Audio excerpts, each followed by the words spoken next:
is my 1975 Lincoln Continental, and prior to me, it looks like it had a blowout. It tore up this inner fender and bent in this fender here and tore up this trim. I've got it, but it's really bent and mangled. And but you can see that fender, it should come straight out at the bottom. You can see it tucks in. So we need to pull it out. It should be straight. Let me get a straight edge so we can put on it. But come over here, there's a little tractor, and I don't think it'll pull the tractor. I think we'll pull it before we pull the tractor. We'll find something else to hook onto if we need to. But we're just gonna, it also bent this lip in, the corner of it. If I can't get that lip out, it's not the end of the world, but I am gonna hook on that lip, and then I'm gonna put a piece of steel just sitting in here. Well, we have to get a different piece of steel, but my goal is to try to put something in there so when we hook this like this, well, like that, I don't want the point of that hook to dig in. So we're gonna set something like this behind it that the point of the hook can sit on.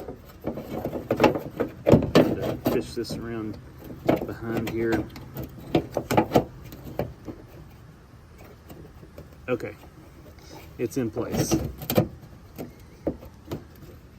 There.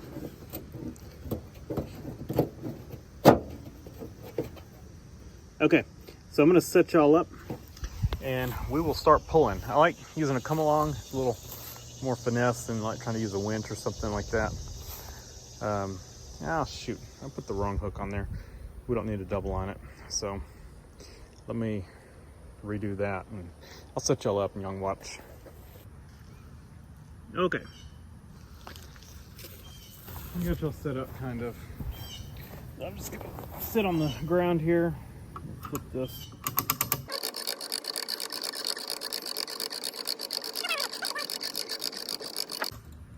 I heard that bar slip. Let's make sure our point is still on it.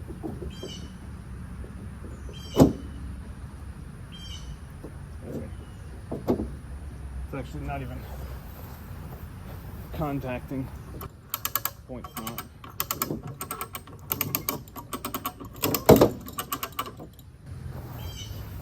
It slipped up. Our point is not.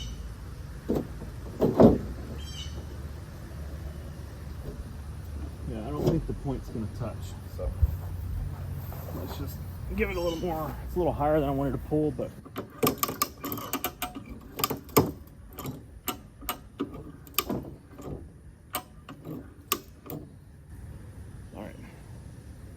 That's a little, so normally when I'm pulling like this, you have to pull a little over center, basically. And we're a little over now because it's going to spring back. So let's see what happens. Let's see if it springs back.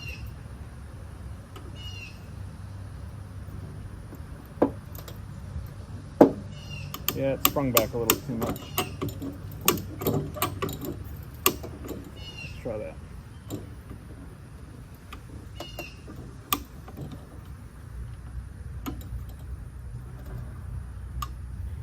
All right, let me get, that's pretty much the pull off of it. Let me get a straight edge. Now, if we want to pull that lip back, we're probably going to put some like vice grips or some kind of clamp on it and try to bend it over. But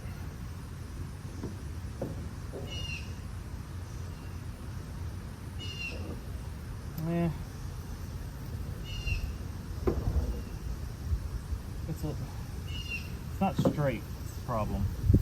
So it's proud right here, but it's in right here. So maybe about as good as we're gonna get it. I could work with it, but, and it's in right here.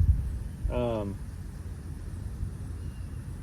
know, we could pull on it and maybe pull right here, and then, you know, try to hammer on it here, not hammer, but you know, like a hammer and dolly body hammer, and try to get this to go in. But to be honest, until I get some better trim, I think we're going to leave it just like that. That gets it looking a little better.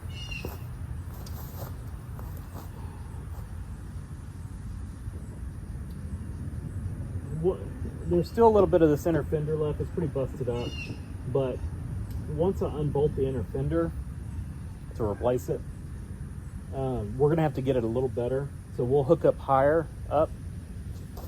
So let's see. We'll hook up here and try to pull right there and try to pull some of this out, because right down here it's good. It's just in right here. It kind of dips in the center and comes back. So it's got a crease right here. It's just really mangled, but it's much better than it was. That's all I wanted. I think I can get my trim on it. As bad as my trim is, it's better than nothing. Well, sometimes you got to work with what you got. So this inner fender was all busted out and open to the floorboard and everything, and I didn't want to leave it like that. And I have tried to find a inner fender and have not had any success, so I did the best I could. This is actually a cutting board, one of those, like, I don't know what material it is, some kind of plastic, but they're pretty durable. And I bought a pack of them just to do this, and it was green, and I had some plastic paint that was charcoal gray, and so I did that. And I'm about to just spray it with undercoating, and that'll cover the screws up. Our trim right there is pretty sad shape, and it's busted out at the bottom here. I actually made a clip, copied the rear one and made one, and realized that I can't even use it because, yeah, I guess I'll show you all that. So I went to the trouble of making this thing, which is a mirror of the one in the back. And it would go like that, but this is, you can see where this thing skint the ground. This thing had a blowout, and it popped this clip off, and then I guess it drug. There's nothing here at the bottom on this end, so unfortunately I had to just drill a hole. But it's pretty beat up. I straightened it a little bit, but once I popped the center things on, that dent popped in again. You know, it is what it is. We're gonna have to get that trim, but it is on. But anyway, back to this. This was all busted out, so I put some weather strip adhesive on the back side of it and just self-tapped it into the inner fender, the plastic. This is all plastic. I bolted a bar that goes across here. It's got a hole in it right here with a tie wrap holding it on this end, and then right under here I put a self-tapper through it and threaded into that bar, so it's really stiffened this up. This was pushed back because there was nothing holding it. You know, it was all busted out, and this was just flopping, and then it's bolted through here. And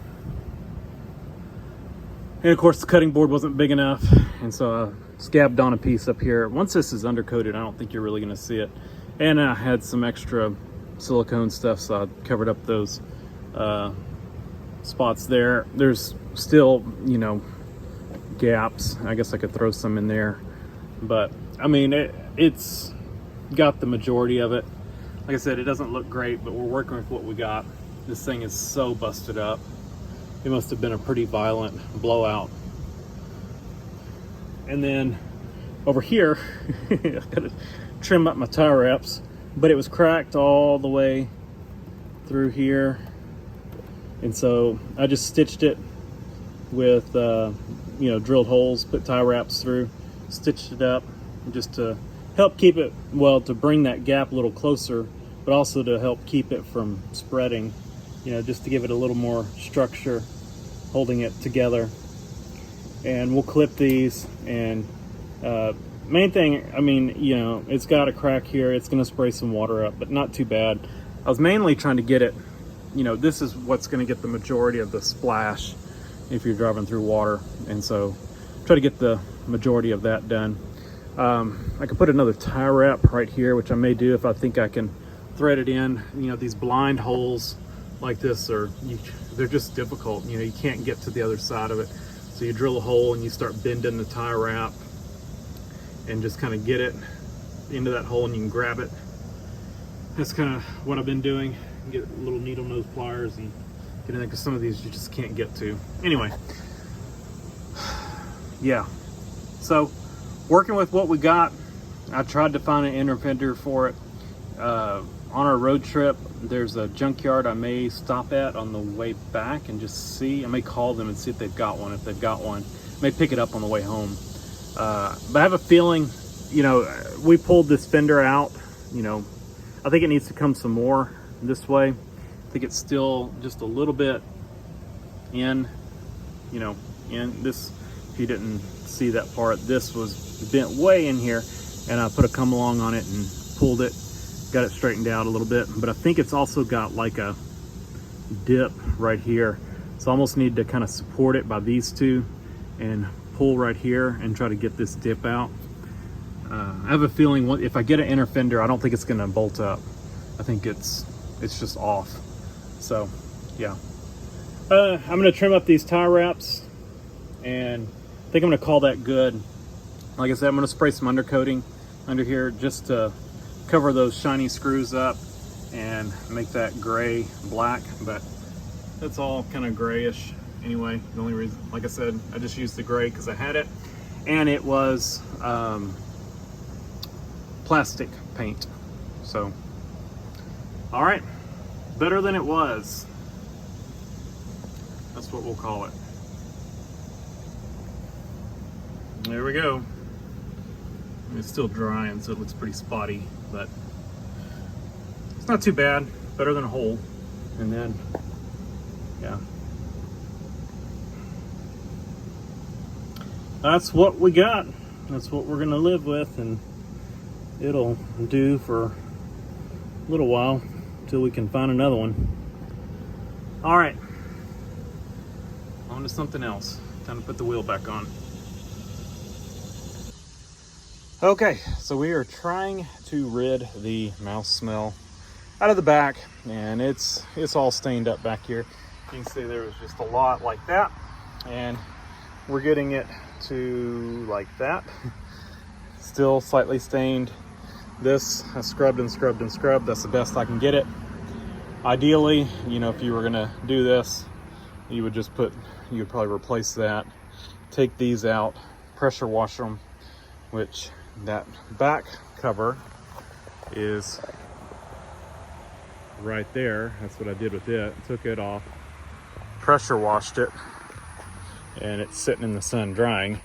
But this is kind of glued in. I didn't want to disturb that glue, and this part is attached over here, and it's got a cardboard backing, so I don't want to pressure wash that. And I think this one is not attached. Can't remember, this one may be attached as well. I think this side's not, but that piece has a cardboard backing, and I think it separates from this. But anyway, this stuff's glued in. I started trying to pull it out, and it's glued to like a formed, almost tar paper type backing. It's an insulation, and it started trying to break that stuff. It wouldn't peel off of that. I don't want to tear that stuff up, so made the decision to try to clean it in place. It's not going to be perfect, but if I can at least get the mouse smell out of it, I'll be happy. I don't want to, and if I can get it clean enough to where I'm not cringing to put luggage back here, and I don't want luggage to smell like mouse either. So we want to get rid of the smell. I think probably a majority of the smell was that right there, and if we still have the smell, I may go round 2 with that, but I really saturated that and cleaned it and got some really nasty water out of it. I've done the sides. It's looking much better. This side, I'm still in the process of vacuuming. Just needed to take a little break. That thing, it's hot because that produces a lot of heat coming out because I'm using hot water. It doesn't clean it. I mean, it doesn't steam it, and it doesn't heat the water, but you can put hot faucet water in it, and you get kind of the same result. All that's pulled out because I did that as well. I had it hanging over here until I started trying to clean this, and once we clean that, we'll probably pull it back out so it can dry. Then when I put this back in the shop, I will leave the trunk open and put a fan blowing in here to kind of help dry it out. That's the plan. So I'm gonna finish getting that, then we'll spray this down in the bottom and let it soak. I'm spraying it, letting it soak, and then scrubbing it, and then vacuuming it. That's kind of the process. I guess I can show y'all at least the, well, I'll spray a little bit of it. Let's turn it on, I'll show y'all what we're doing here.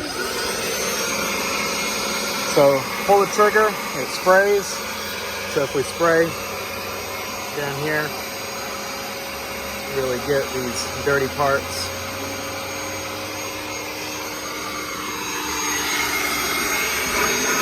I'm about to go mix up some stuff. I just used up the last bit. I'll use the whole thing of it. I've really saturated this thing. And then tilt the wand back like this, and you can scrub without sucking it up. It's not powered scrubbing or anything. You know, it doesn't have a roller brush. So it's all manual scrubbing. Bought this machine several years ago, and I've done a lot of cars with it. Mainly what I use it for, I don't have carpet in the house, so it doesn't really get used for household purposes. And then once I get it all good and foamy like that, I feel like I've scrubbed it pretty good, I'll come back and tilt it and push down. Let's do it backwards. You can see it.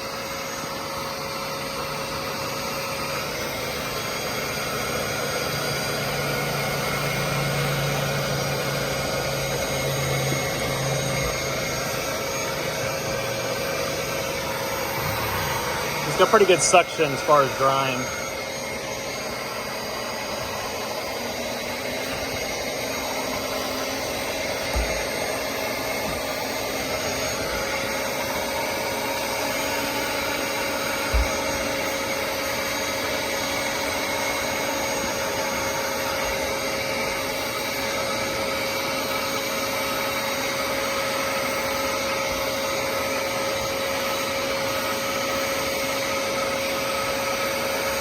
And that's the process. So I'm gonna go mix up some more stuff. Just pull this out. I go fill it with hot water. And this is pet stain remover because, well, we got urine smells in here. It's mouse urine. Some people have mice as pets, right? That works, right? So I figure that's the closest to what we need to get this smell out. So I'm gonna finish off with the bottom, and I'll let y'all know how this turns out. I pulled this trim panel off to replace this light, or this panel, one I picked up from a forum or a Facebook group. The guy was parting one out because mine was broken. And so I had to take that panel off to replace that. And I left it off so I could get all the way up to the edge of the carpet. And just to get it as clean as possible. Like I said, if we've got any smell left, it's probably coming from right there. So we may have to revisit that and try to do it again. But the good thing about that stuff, it does seem to have kind of a waterproof liner to it, kind of on the back side of it. So, you know, when I'm soaking it in, it's saturating the stained part, and the stained part didn't seem to go through it. So, yeah. In fact, I think I'm just going to go ahead and spray that area again while we're mixing more stuff up. I think I want to hit it with the second try. I think the rest of the carpet's good. because you can really we can really spray a lot in there. You start spraying a lot in there and it just runs everywhere because it doesn't really soak in very much. So we're gonna do a second coat there, and I'll bring y'all back. I'll let y'all see what it looks like once we're done. I guess I could show y'all this other piece as I'm walking back over. All right, so that's about as much as I'm gonna get vacuumed out. My back's killing me, and so I think I'm quitting leaning over this thing. I'm doing that part, and all this I could sit in the trunk, but I gotta lean over to do this, and it's killing me. So I'm done. But it's much better than it was, and like I said, hopefully the smell comes out. I did do that. I wasn't thinking. That's what really killed my back. It's pretty far reach over there, and I'm having to hold the vacuum because I didn't want to sit it down in on the wet. So I'm having to hold the vacuum and reach over, so I couldn't support like I can't grab a hold over there and support myself. So I'm just bending over, holding the vacuum, scrubbing with the scrub brush, and yeah. So like I said, I did that one more time until I ran out of solution. I used the rest of the solution I mixed up. And, I did this, and then the rest of what I had mixed up, I saturated this area and vacuumed it out. So I think it's pretty good. I'd always do it again, but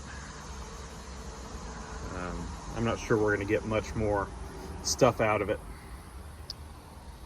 So I'm gonna go put this thing over in the shop, put a fan on it, and just let it sit and air out and dry. And I have to set that stuff somewhere because I can't put it back in the trunk with the trunk wet. So I'll figure that out. And I think we're good for now. Like I said, I hope the smell's out of it. I'm gonna take that and just set it in the back seat, and it'll go back in here once this is dry. Put the spare tire back in it, all that kind of stuff. I want to get a scissor jack to put in here. I don't really like the bumper jack, so next trip I take to the junkyard, I'll probably try to find a scissor jack like out of a Suburban or something like that, and just store in there with the bumper jack. So we've got I'm not crazy about bumper jacks, so I'd rather have like a scissor jack and something like out of a Suburban. It's plenty strong enough to lift this car up, and it should have enough travel as well. You got to get creative sometimes. So little squirrel cage fan, it's adjustable. Kind of got it propped and leaning up against there with the clamps positioned so that it can't work its way off. Hey, whatever works, right? And I'm gonna go disconnect the battery so our trunk light doesn't stay on. But we got it blowing. I can feel like air movement all around in this trunk, so it's really going to do a good job of just, even if it's not blowing right on it, it's got air circulating to help it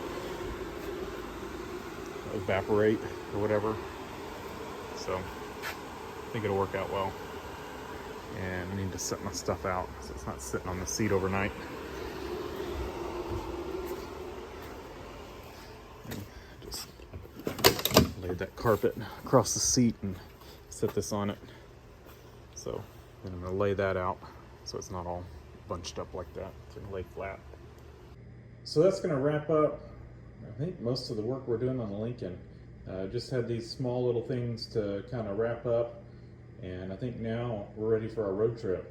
And so the next thing we need to do is gather up some parts and tools, and of course I gotta pack clothes and stuff for me, but for the car we're gonna pack a lot of parts. I've ordered a lot of extra ones, so I'll go through some of that in the next video and show you kind of the things I'm packing for a car that I have not driven more than I guess about 200 miles. Well, I don't even think I have 200 miles on it, but just say less than 200 miles or so since this thing sat for, well, 15 years or whatever. I don't remember the exact number of years this car sat, but quite a few years that it's been sitting, and we're driving a long way with quite the altitude change. So we're packing a lot of parts and a lot of tools. So I'll cover that next video, and then we'll get to some road trip videos. So thanks for watching. Leave a comment down below, hit the like button, and subscribe for more. If you know where there's a parts car for one of these, I definitely need that rocker trim and an inner fender liner. So as you can see, mine are rough. So if you know where I can get those, shipping probably kills the deal. So I'm in the Houston area. So if you know somewhere in the Houston area or even anywhere in Texas where there's a parts car for one of these, I have been looking and I have struck out so far. So leave a comment, let me know if you know. And again, thanks for watching.